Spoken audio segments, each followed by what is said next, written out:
Mən istəmirəm belə yaşayam ki, mənə qusul verəndə mələklər soruşsun bu kim idi? Desinlər bu filan yerdə işləyirdi, filan qədər pul qazandı, filan qədər yedi, axırda da öldü. Hayıfdır adam belə yaşayar. Ondan sonra filan ev qaldı, filan qədər övladı qaldı. Yaşayışın mənası budur. Bunun üçün yaranmışıq biz. Axı mən bunun üçün yaranmamışam. Mən yaranmışam ki, bütün aləm mənim başıma təvaf eləsin.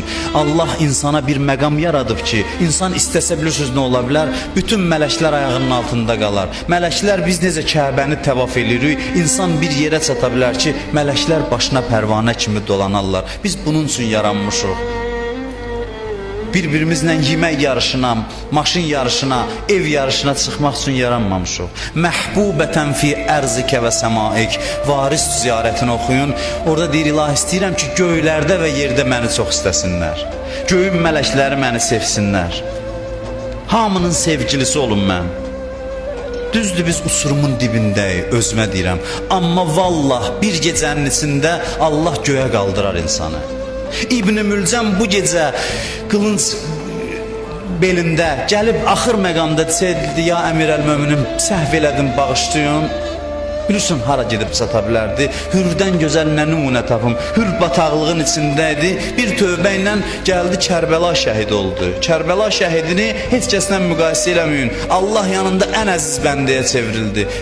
O bir dənə peşmansılığı ilə irfə rəsək İmam Hüseyin ağa baxdı, dedi, başı aşağı salma, başı uca tut, çünki sən tövbə eləmişsən.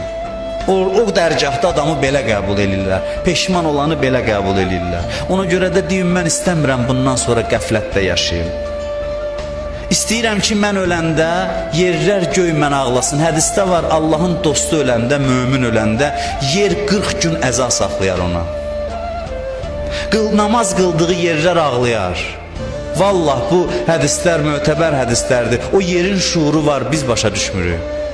O yer ağlayar ki, bu mənim üzərimdə ibadət eləyirdi. Hədis var ki, göyün yolları ilə ki, bunun əməllərini aparırdılar. O yollar ağlayar ki, bunun əməlləri üçün darıxmışam. İnsan belə yaşayır ki, yer göy matəm saxlayır ona. Hədisdə var, Allah bir mələk yaradar, deyər onun əvəzindən ibadət elə. Bu yollarla onun savabları göyə qalxsın.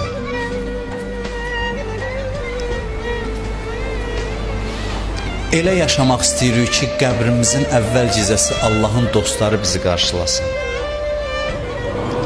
Əlinin bir duasını deyim, İlahi, əntə təkunu kəmə uhib. Nə gözəl duadır bu, İlahi, əntə təkunu kəmə uhib, fəc'alni kəmə tuhib. Deyir, İlahi, sən mən istəyən kimisən? Sən mən istəyən Allahsan. Elə ki, mən də sən istəyən bəndə olum. Hərdən bir ancaq ver deməyək, indiyəcən Allah bizim həyatımızı necə idarə eləyib, bir o neymətləri yadımıza salaq. Biz Allahdan qaçmışıq, Allah nəzərini çəkməyib. Davud əleyhissalam deyir ki, İlahi, cənnətdə qonşumu mənə göstər. Deyir, çıx darvazadan çıxan kimi birinci adam sənin cənnətdəki qonşundur. Çıxır, görür bir qoca kişidir, çiynində odun daşıyır. Müştəri gözləyir. Müştəri gəlir, odunları alır. Bu Davud əleyhissalam ona yaxınlaşır, məni qonaq qəbul eləyərsən, deyir, bəli.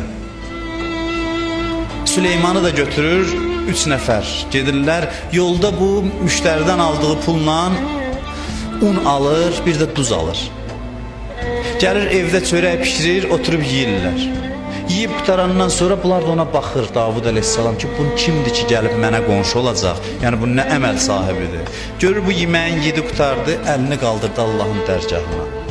Dedi, İlahi, o odunları ki, mən qırdım, o odunların ağaclarını sən böyütmüsən. Mənə gücü, qüvvəni sən vermisən ki, odunları qırım. Müştərini sən getirdin mənə. O un ki, almışam, o buğda dənəsini torpaqda sən bəsləmisən. Bütün bunları deyir, dedikcə gözündən yaş çıxır. Biz ancaq deyir, İlahi, ver mənə, amma nə verib yaddan çıxartmışıq. İndiyəcə necə qalmışıq dində? Allah nəzər eləyib bizə.